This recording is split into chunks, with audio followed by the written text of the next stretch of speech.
আসসালামু আলাইকুম ওরহমতুল্লাহ। 1 মিনিট মাদ্রাসায় আপনাকে স্বাগতম।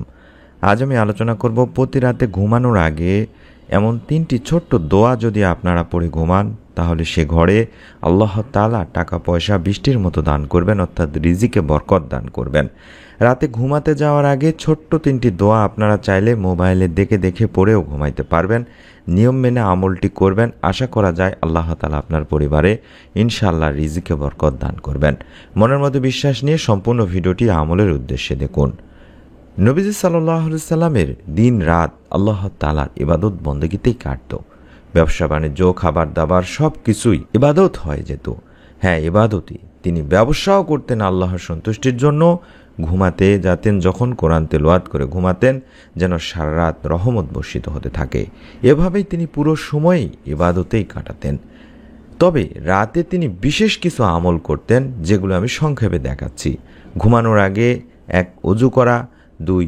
আয়াতুল কুরসি ও সূরা বাকারার শেষ 2 আয়াত পড়া, 3. সূরা মুলক পড়া এবং ইস্তেগফার করা, 4. 3 কুল তথা সূরা নাস, সূরা ফালাক এবং সূরা ইখলাস পড়া, 5. সূরা কাফিরুন এবং সূরা ফাতিহা পড়া, 6. 3 তাসবিহ তথা সুবহানাল্লাহ, আলহামদুলিল্লাহ, আল্লাহু আকবার পড়া, 7. ঘুমানোর আগে দোয়া পড়া, অর্থাৎ ঘুমানোর দোয়া পড়া ও ডান কাতে শোয়া, অর্থাৎ ডান কাতে হাতের উপরে গাল রেখে শোয়া। এটি নবীজি সাল্লাল্লাহু আলাইহি সাল্লামের নিত্যদিনের অভ্যাস ছিল।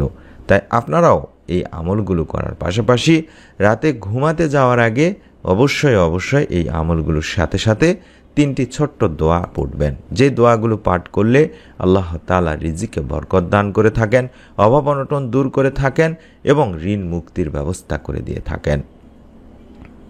কোরআন ও হাদিসের আলোকে দারিদ্রতা ও অভাব দূর করার চমৎকার কিছু সহজ আমল রয়েছে, যা আমরা কম বেশি সকলেই জানি, কিংবা যারা জানেন না তারা আজকে জানা হয়ে গেলে আপনারা আজকের পর থেকে এই আমলগুলো করার চেষ্টা করবেন এবং অবশ্যই করবেন। হযরত আব্দুল্লাহ ইবনে আব্বাস রাদিয়াল্লাহু তাআলা আনহু বর্ণনা করেন, আল্লাহ রাসূল সাল্লাল্লাহু আলাইহি ওয়াসাল্লাম বলেছেন, যে ব্যক্তি নিয়মিত ইস্তেগফার করবে আল্লাহ তাআলা তার সব সংকট থেকে উত্তরণের পথ বের করে দেবেন, সব দুশ্চিন্তা মিটিয়ে দেবেন এবং অকল্পনীয় উৎস থেকে তার রিজিকের সংস্থান করে দেবেন। আবু দাউদ ইবনে মাজাহ থেকে বর্ণিত। তাই আপনি যদি সত্যিই অভাব দূর করতে চান, তবে প্রিয় নবী বিশ্বনবী সাল্লাল্লাহু আলাইহি সাল্লামের শেখানো যেই দোয়াটি আমি স্ক্রিনের মধ্যে দেখাবো, এই দোয়াটি বেশি বেশি পাঠ করুন। আমি স্ক্রিনের মধ্যে দোয়াটির বাংলা উচ্চারণ দেখাচ্ছি, মাত্র 3 বার পাঠ করবেন নিয়ম মেনে। দোয়াগুলোর লিখে নিন, স্ক্রিনশট নিন কিংবা ছবি উঠায় নিন, যেভাবে হোক দোয়াটি সংগ্রহ করুন। আমি দেখাচ্ছি স্ক্রিনে, 3টি দোয়ায় দেখাবো, আপনারা সংগ্রহ করবেন। তারপর নিয়মটি বলে দেব। এই নিয়মে প্রতি রাতে আমলটি করার চেষ্টা করবেন ঘুমাতে যাওয়ার আগে। আল্লাহুম্মা ইন্নী আসআলুকাল হুদা ওয়াত তুকা ওয়াল আফাফা ওয়াল গিনা। আল্লাহুম্মা ইন্নী আসআলুকাল হুদা ওয়াত তুকা ওয়াল আফাফা ওয়াল গিনা। আল্লাহুম্মা ইন্নী আসআলুকাল হুদা ওয়াত তুকা ওয়াল আফাফা ওয়াল গিনা। এভাবে 3 বার পড়বেন। হে আল্লাহ, আমি আপনার কাছে হেদায়েত কামনা করি এবং আপনার ভয় তথা পরহেজগারি কামনা করি এবং আপনার কাছে সুস্থতা তথা নৈতিক পবিত্রতা কামনা করি এবং সম্পদ তথা সামর্থ্য কামনা করি। সহিহ মুসলিম, তিরমিজি, ইবনে মাজাহ ও মুসনাদ আহমদের একটি হাদিস। শুধু তাই নয়, হযরত আব্দুল্লাহ ইবনে মাসউদ রাদিয়াল্লাহু তাআলা আনহু বর্ণনা করেন, রাসূলুল্লাহ সাল্লাল্লাহু আলাইহি ওয়াসাল্লাম বলেছেন, যে ব্যক্তি অভাবে পতিত হয় অতঃপর অভাব দূর করতে মানুষের উপরই নির্ভরশীল হয়, তার অভাব মোচন করা হয় না। পক্ষান্তরে যে অভাবে পতিত হয়ে অভাব মোচনের জন্য আল্লাহর উপরই শুধুমাত্র নির্ভরশীল হয়, অতি বিলম্বে আল্লাহ তাকে তাড়াতাড়ি হোক বা ধীর গতিতে হোক রিজিক দেবেন। সুবহানাল্লাহ। তিরমিজি, মুসনাদ আহমদে রয়েছে। সুতরাং অভাব থেকে পরিত্রাণের জন্য ধৈর্যহারা হবেন না। ধীরে ধীরে হলেও আল্লাহ রাব্বুল আলামিন আপনার অভাব মোচন করবেন, আপনার পরিবার সংসার রিজিকে বরকত দান করবেন। অভাব মোচনে আরেকটি কাজ করবেন দিনী ভাই বোনেরা। হযরত আনাস ইবনে মালিক রাদিয়াল্লাহু তাআলা আনহু বর্ণনা করেছেন, তিনি বলেন, আমি আল্লাহ রাসূল সাল্লাল্লাহু আলাইহি সাল্লামকে বলতে শুনেছি, তিনি বলেছেন, যে ব্যক্তি কামনা করে অর্থাৎ আশা করে যে তার রিজিক প্রশস্ত করে দেওয়া হোক এবং তার আয়ুকে বৃদ্ধি করা হোক, সে যেন তার আত্মীয়দের সঙ্গে সুসম্পর্ক বজায় রাখে। বুখারী মুসলিম শরীফের একটি হাদিস। সুবহানাল্লাহ। এটি একটি অত্যন্ত গুরুত্বপূর্ণ আমল দিনী ভাই বোনেরা। প্রত্যেকেই চেষ্টা করবেন যে আত্মীয়তার সম্পর্ক যাতে কখনোই ছিন্ন না হয়। এই আত্মীয়তার সম্পর্ক ছিন্নকারীর জন্য কখনোই আল্লাহ রাব্বুল আলামিন আপনার রিজিকে বরকত দিবেন না, অর্থাৎ রিজিক প্রশস্ত করবেন না এবং আপনার আয়ু দীর্ঘ হবে না। তাই অনুরোধ করছি এই বিষয়গুলো মনে রাখার চেষ্টা করবেন। যারা ঋণের মধ্যে আছেন তারা আজকের এই আমলটি অবশ্যই করবেন। একদিন হযরত আলী রাদিয়াল্লাহু তাআলা আনহুর নিকট এক চুক্তিবদ্ধ দাস এসে বলল, আমি চুক্তির অর্থ আদায় অক্ষম, আপনি আমাকে সাহায্য করুন।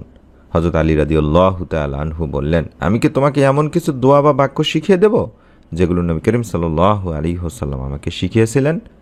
এগুলো পাঠ করলে তোমার উপর যদি পাহাড় পরিমাণও ঋণ থাকে তাহলেও আল্লাহ তাআলা আদায়ের ব্যবস্থা করে দেবেন। সুবহানাল্লাহ, সুবহানাল্লাহ। এরপর তিনি এই দোয়াটি পাঠ করেছিলেন। এই দোয়াটিও আপনি সংগ্রহ করুন, স্ক্রিনশট নিন, ছবি উঠায় নিন, অথবা আপনারা লিখে নিন। এই দোয়াটিও আপনারা অন্তত কম করে হলেও 3 বার পাঠ করবেন। আল্লাহুম্মা কফিনি বিহালালিকা আন হারামিকা ওয়া আগনিনি বিফাদলিকা আম্মান সিওয়াক। আল্লাহুম্মা কফিনি বিহালালিকা আন হারামিকা ওয়া আগনিনি বিফাদলিকা আম্মান সিওয়াক। আল্লাহুম্মা কফিনি বিহালালিকা আন হারামিকা ওয়া আগনিনি বিফাদলিকা আম্মান সিওয়াক। এভাবে 3 বার পড়বেন। হে আল্লাহ, আমাকে এতটুকু পরিমাণে হালাল রিজিক তুমি দান করো যা আমার জন্য যথেষ্ট হবে এবং হারাম অর্থের কোনো প্রয়োজন হবে না। তুমি ব্যতীত আর সবার থেকে আমাকে অমুখাপেক্ষী করে দাও। সুবহানাল্লাহ, সুবহানাল্লাহ। এবং রিজিক বৃদ্ধির জন্য আপনারা একটি দোয়া পড়বেন দিনী ভাই বোনেরা। রিজিক বৃদ্ধি ও ধনী হওয়ার এই পরীক্ষিত আমলটি আমাদের এই চ্যানেলের অনেক দিনী ভাই বোন করেছেন। আল্লাহ তাআলার অশেষ মেহেরবানিতে তারা ফলও পেয়েছেন। বিশেষ করে আমি আপনাদেরকে অনুরোধ করব, আমাদের যে দ্বিতীয় চ্যানেলগুলোর নাম দেখাচ্ছি, এই চ্যানেলগুলোতে আপনারা এই রিজিক বৃদ্ধি ও ধনী হওয়ার পরীক্ষিত আমলটি নিয়ে বিস্তারিত ভিডিও পাবেন।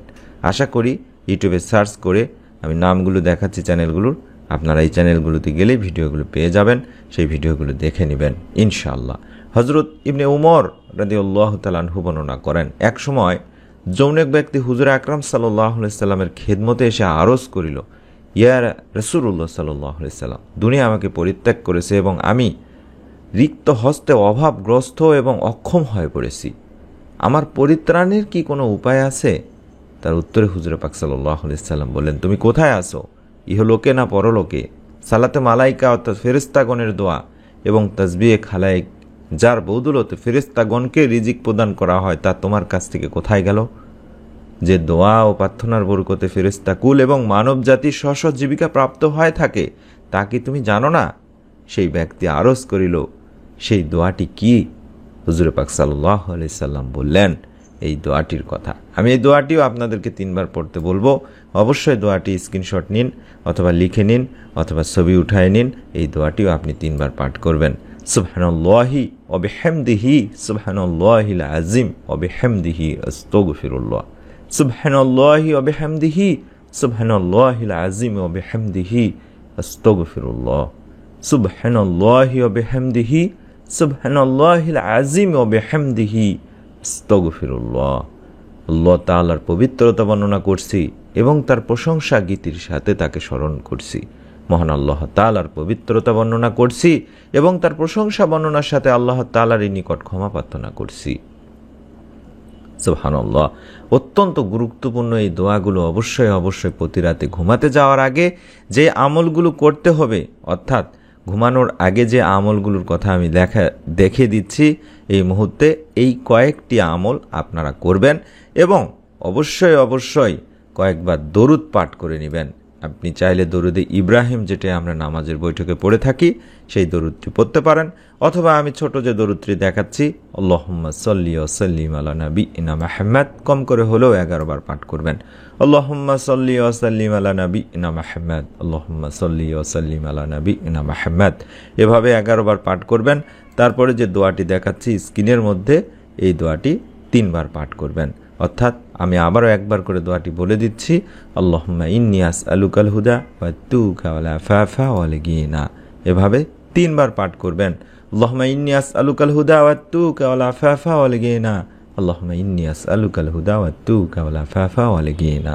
এবং যে দোয়াটি দেখাচ্ছি, আল্লাহুম্মা কফিনি বিহালালিকা আন হারামিকা ওয়া আগনিনি বিফাদলিকা আম্মান সিওয়াক। আল্লাহুম্মা কফিনি বিহালালিকা আন হারামিকা ওয়া আগনিনি বিফাদলিকা আম্মান সিওয়াক। আল্লাহুম্মা কফিনি বিহালালিকা আন হারামিকা ওয়া আগনিনি বিফাদলিকা আম্মান সিওয়াক। এবং রিজিক বৃদ্ধির জন্য সুবহানাল্লাহি ওয়া বিহামদিহি সুবহানাল্লাহিল আযীম ওয়া বিহামদিহি আস্তাগফিরুল্লাহ, সুবহানাল্লাহি ওয়া বিহামদিহি, সুবহানাল্লাহিল আযীম ওয়া বিহামদিহি আস্তাগফিরুল্লাহ, সুবহানাল্লাহি ওয়া বিহামদিহি, সুবহানাল্লাহিল আযীম ওয়া বিহামদিহি আস্তাগফিরুল্লাহ। এবং আবারও আল্লাহুম্মা সাল্লি ওয়া সাল্লিম আলা নবিয়িনা মুহাম্মদ, আল্লাহুম্মা সাল্লি ওয়া সাল্লিম আলা নবিয়িনা মুহাম্মদ, এভাবে 11 বার পড়ে অন্তত 2 হাত তুলে আল্লাহ রাব্বুল আলামিনের কাছে দোয়া করবেন। দোয়ার শুরুতে আল্লাহর প্রশংসা হিসেবে সূরা ফাতিহা পড়ে নেবেন এবং বিশ্বনবী সাল্লাল্লাহু আলাইহি সাল্লামের প্রতি দরুদ পাঠ করবেন। ইনশাআল্লাহ আপনার দোয়া আল্লাহ তাআলার কাছে পৌঁছে যাবে, আপনার মনের নেক আশাও ইনশাআল্লাহ পূরণ হয়ে যাবে। মনের মধ্যে শতভাগ বিশ্বাস নিয়ে আমলটি অবশ্যই আপনারা করবেন। অন্তত নিয়ত করে ফেলুন, যাতে করে আমলটির ওসিলায়, আপনার নিয়তের ওসিলায় আল্লাহ তাআলা আপনার মনের নেক আশা পূরণ করেন, পরিবার সংসার থেকে অভাব অনটন দূর করে দেন, রিজিকে বরকত দান করেন এবং অবশ্যই ঋণ মুক্তির কোনো না কোনো একটা মাধ্যম আল্লাহ তাআলা আপনাকে করেই দেন। তাই অনুরোধ করছি প্রত্যেকেই অবশ্যই ভিডিওটিতে একটি করে লাইক দিয়ে কমেন্ট সেকশনে অন্তত আমিন অন্তত লিখুন, যাতে করে আল্লাহ তাআলা আপনার এই নিয়তের ওসিলায় ফয়সালা নিয়ে নেন যে আপনার পরিবার সংসার থেকে রিজিকে বরকত যে উঠে গেছে সেটা যেন আল্লাহ তাআলা আবারও রিজিকে বরকত দান করেন। পরবর্তী নতুন আমলের ভিডিওগুলো আমরা আমাদের চ্যানেলে প্রতিদিন দেওয়ার চেষ্টা করি, তাই অবশ্যই ভিডিওগুলো পাওয়ার জন্য হলেও চ্যানেলটি সাবস্ক্রাইব করে বেল বাটনটি অন করে রাখতে ভুলবেন না। আপনাদের জন্য আমরা ফেসবুকে যে পেজটি খুলেছি এই পেজটিতেও ভিডিওগুলো দেওয়ার চেষ্টা করছি, ইনশাআল্লাহ আপনারা দেখতে পাচ্ছেন। ফেসবুকে গিয়ে দিনী আমল লিখে সার্চ করলে পেজটি পেয়ে যাবেন। আশা করি ফলো করে রাখলে ভিডিওগুলো ফেসবুকেও দেখতে পাবেন। সকলে ভালো থাকুন, সুস্থ থাকুন। আমরা আমাদের দিনী ভাই বোনদের জন্য দোয়া করি, আল্লাহ রাব্বুল আলামিন আপনাদের সকলকে যেন এই ছোট্ট আমলের ওসিলায় আপনাদের মনে নেক আশাগুলো পূরণ করেই দেন। আমিন। আসসালামু আলাইকুম ওয়া রাহমাতুল্লাহ।